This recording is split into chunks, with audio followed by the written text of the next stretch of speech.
The heavy smell of diesel smoke and wet sand clung to the inside of my throat, but the only thing that truly anchoring me to the earth was the cold, unyielding weight of the trigger beneath my right index finger.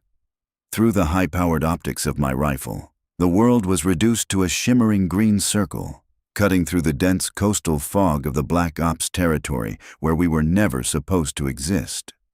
High above us, on the fortified concrete balcony of the compound, 3 men stood in a tight, arrogant circle, their starched uniforms heavy with medals that had been bought with the lives of thousands. Commander Vance stood directly behind my shoulder, his breathing shallow and jagged with a terrifying mixture of desperation and deep-seated disdain.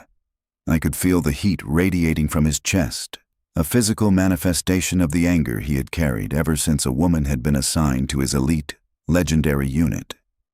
He leaned in closer, his voice dropping to a harsh, venomous whisper that carried the weight of every mocking laugh I had endured in the academy corridors. No human being can make that shot in this crosswind, especially not an ordinary girl who belongs behind a desk, so pull back before you give away our entire position and ruin this mission. I did not look at him, nor did I allow the bitter sting of his words to disturb the perfect, slow rhythm of my heart. The wind was howling out of the eastern valley at 24 knots, carrying heavy sheets of rain that distorted the light, creating a lethal illusion of safety for the targets. My fingers adjusted the elevation turret by 2 distinct clicks, my mind calculating the exact trajectory through the storm without the aid of a spotter. They believed I would fail because they had spent months assuring themselves that my presence was nothing more than a political stunt, an unwanted compliance check. The first target turned his head slightly to speak, his profile aligning perfectly with the illuminated crosshairs of my scope. I slowly let out my breath, letting the cold air fill my lungs one last time before I locked my body into absolute stillness. The suppressed rifle bucked against my shoulder with a low, metallic growl that was immediately swallowed by the thunder rolling across the bay. Before the first body could even hit the stone floor, I shifted my focus to the second man, who was only just beginning to realize that the atmosphere had changed. The second round tore through the rain, followed instantly by the third, each mechanical motion of my bolt rifle executing a flawless, rhythmic dance of pure professional necessity. Vance gasped behind me, his hand catching on his sidearm as the silence settled back over the ridge, heavy and absolute. "Turn around right now and show me your hands," he commanded, his voice shaking with a sudden, dark panic that had nothing to do with the enemy. The transition from the dry, air-conditioned lecture halls of the logistics division to the mud-slicked trenches of the advanced training grounds had been a quiet choice, driven by a need to prove that precision was not a trait exclusive to those with louder voices. My father had spent 40 years maintaining naval turbines, always insisting that the smallest gear determined the fate of the entire ship, a philosophy that I carried with me into an environment that measured worth solely by brute strength and unyielding bravado. When the transfer orders cleared, the men in the barracks did not hide their amusement, leaving heavy, oversized gear on my bunk and assigning me to the perimeter watches that nobody else wanted during the freezing rains of late autumn. They called me the clerk, a civilian in a tailored uniform who would surely break the moment the supply lines failed or the operational tempo demanded real sacrifice. Commander Vance had been the loudest voice in that chorus, his career built on the bloody successes of direct action missions where subtle diplomacy was replaced by overwhelming firepower. During our first field exercise in the jagged ridges of the Western Range, he had stood over my prone position, openly mocking the way I adjusted my cheek weld against the stock of the standard-issue rifle. He told the assembled platoon that giving an advanced weapon system to someone who looked like they belonged in a recruitment brochure was a waste of taxpayers' money, his laughter echoed by the men who wanted nothing more than to earn his approval. I never answered them, choosing instead to spend my nights in the dark armory, stripping down the rifle until the cold steel felt like a natural extension of my own arms. The turning point arrived when our unit was unexpectedly deployed to a forward operating base, tucked deep inside a disputed coastal buffer zone, a place where the humidity choked the breath from your lungs, and the local militia monitored every movement from the tree line. The official mission parameter was routine reconnaissance, but the tension in the Tactical Operations Center was palpable, fueled by rumors of high-level coordination among the local warlords. I was assigned to the secondary observation post, a low sandbagged bunker that overlooked the main supply route, a position Vance openly described as a safe spot where I could not get in the way of the real soldiers. My only companion was a senior communications sergeant named Miller, a quiet veteran who spent his hours staring at encrypted data feeds, his brow furrowed by the increasing frequency of anomalous radio traffic coming from the northern sector. It started with minor discrepancies in the local patrol schedules, small gaps in the perimeter coverage that Vance dismissed as administrative errors by the local forces. But as I kept my eyes pressed against the spotting scope hour after hour, noting the precise arrival times of unmarked civilian vehicles at the village edge, a distinct pattern began to emerge from the chaos. These were not random movements of displaced citizens, but highly organized reconnaissance runs, executed with a level of discipline that suggested professional military training. When I brought my detailed logs to the main command tent, showing the overlapping timelines and the calculated blind spots in our defense grid, Vance did not even look up from his map, waving his hand as if shooing a persistent fly from his desk.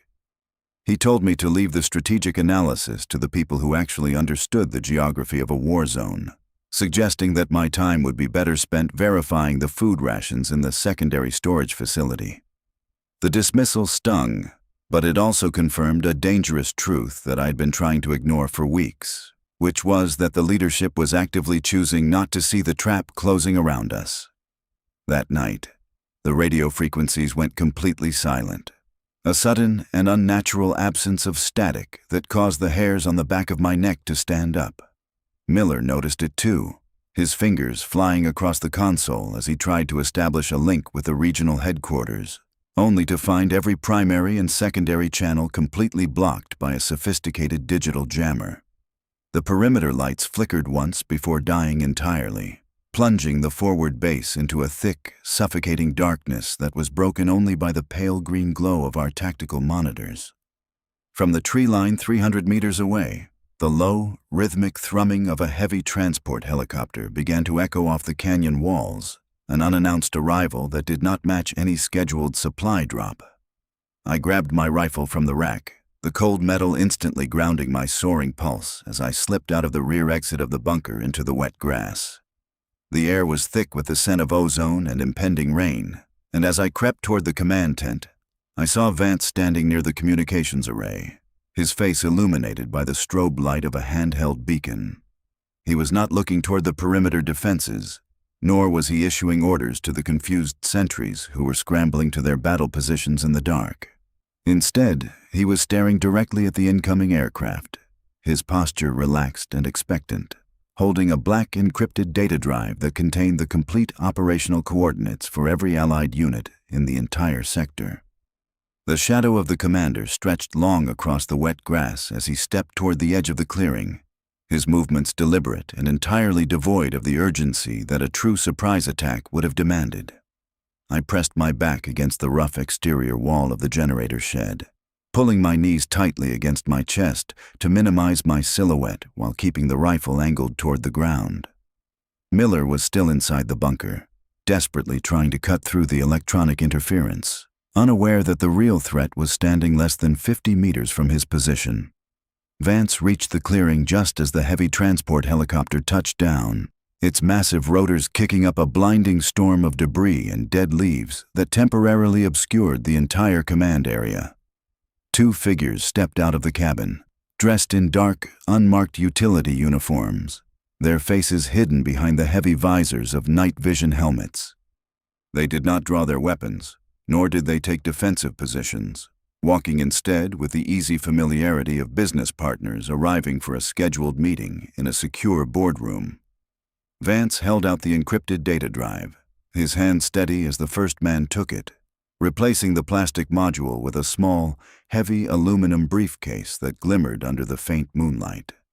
I could hear the faint murmur of their voices over the dying whine of the helicopter engine, A low exchange of numbers and coordinates that sounded completely detached from the reality of the soldiers sleeping in the surrounding barracks. They were trading the entire sector grid, selling the precise geographic locations of our hidden observation posts and the supply schedules that kept the border units alive.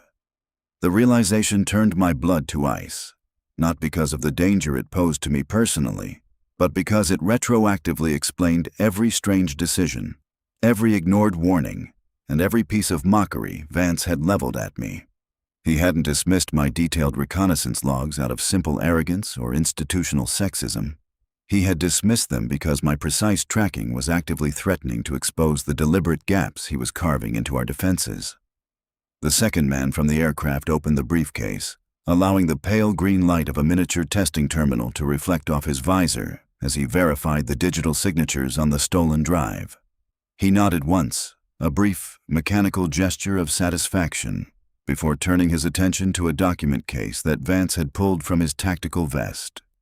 As the documents changed hands, a gust of wind caught the edge of a map extension, flipping it upward and exposing the bright red markings of the secondary evacuation route, a path that was supposed to be completely classified. My eyes traced the coordinates printed on the margin of the paper, recognizing the exact sector where my own small unit had been ordered to retreat in the event of a total base compromise. Vance was not just selling data. He was actively guiding an execution squad to the very location where his own men would be most vulnerable and completely trapped. The helicopter began to spool its engines again, the high-pitched whine filling the canyon as the two operatives stepped back toward the open side door of the fuselage. Vance turned back toward the main camp, his face settling into a mask of calculated panic as he prepared to sound the alarm and play the part of the heroic commander who had tried to save his base from a surprise raid. I slipped backward into the deep shadows of the tree line, my boots moving silently over the pine needles, my mind racing to catalog every detail of the transaction I had just witnessed. When the emergency sirens finally began to wail across the compound, their mechanical scream tearing through the night air, I was already back at my post next to Miller, my rifle resting on the sandbags as if I had never left the spot. Vance came bursting into our bunker less than 3 minutes later, his uniform artfully disheveled, shouting about an enemy infiltration and demanding that we immediately prepare to abandon the position. He looked directly at me, his eyes narrowing slightly as if searching for any sign of suspicion, before ordering us to carry the heavy equipment cases down the narrow mountain trail toward the secondary valley. As I lifted the green fiberglass container, my fingers brushed against the cold metal of the extra ammunition magazines lined up in my webbing, each one loaded with the precision rounds I had spent hours calibrating in the dark. We moved out into the blinding rain, a column of exhausted, confused soldiers following a man who had already signed their death warrants for a price that fit inside a small, aluminum briefcase. The trail grew steeper, the mud turning the descent into a treacherous slide, but my focus remained locked entirely on the broad back of the commander walking 20 paces ahead of me. I knew that the moment we reached the floor of the valley, the trap would spring, and the only advantage we possessed was the single secret I carried in the silent spaces between my heartbeats. The muddy descent terminated abruptly at the mouth of a jagged limestone ravine, a natural bottleneck where the towering rock walls compressed our column into a narrow, defenseless line. Vance halted the formation with a sharp wave of his tactical light, his movements tense as he signaled for the men to fan out along the exposed gravel floor of the canyon.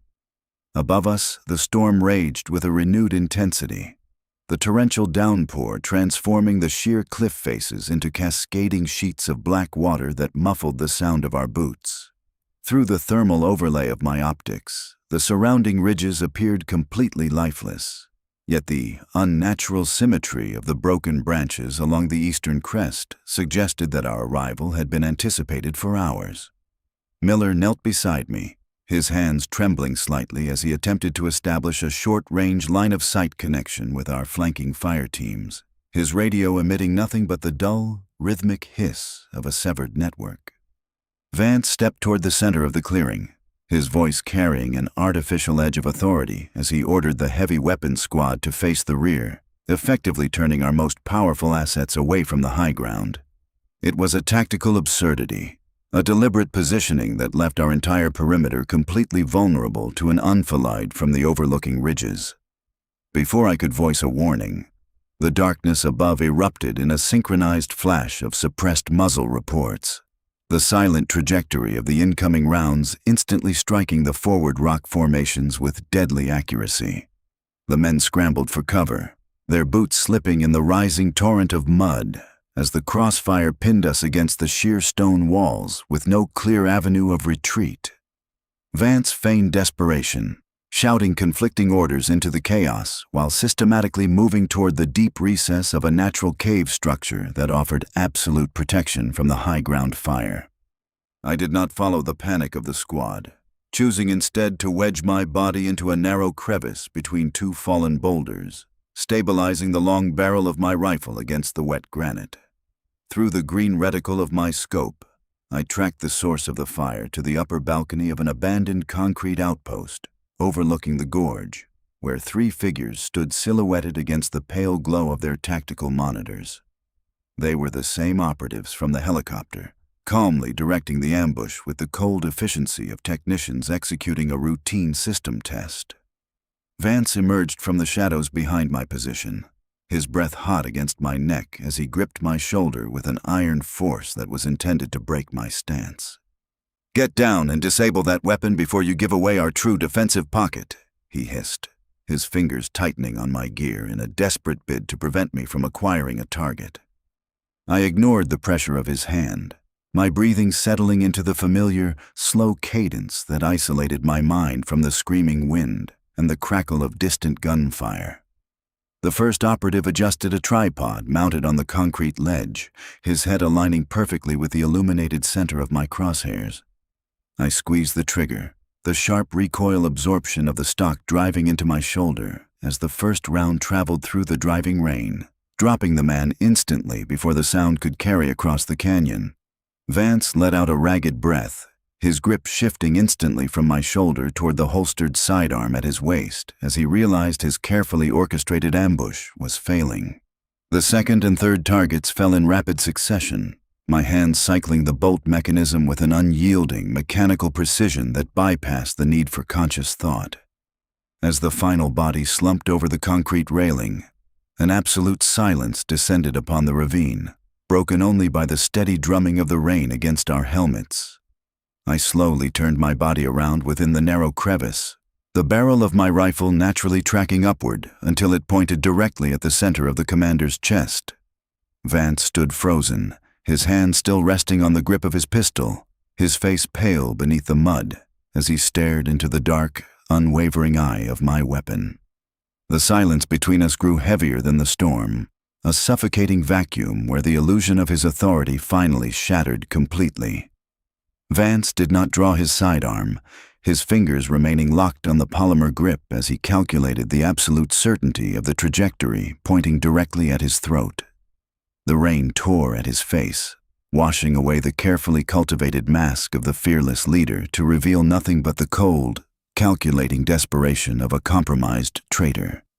"You think anyone back at headquarters will believe a clerk over a decorated commander?" he whispered, his voice pitching low enough to be buried by the wind as he tried to regain his footing through sheer intimidation. "They will see a tragic ambush, a heroic stand, and a confused girl who cracked under the pressure of real combat and turned her weapon on her own officer." I didn't blink, the wet aluminum of the trigger housing remaining perfectly steady against my skin as the rest of the squad began to crawl out from their defensive pockets behind us. Miller was the first to reach the clearing, his uniform soaked, his face tight with shock as his flashlight beam cut through the dark, reflecting off the barrel of my rifle and the guilty stance of the man standing before me. Before Miller could speak, before the confusion could turn the remaining men against each other, I reached down with my left hand and pulled the miniature backup drive from my tactical sleeve, tossing it into the mud at the sergeant's feet.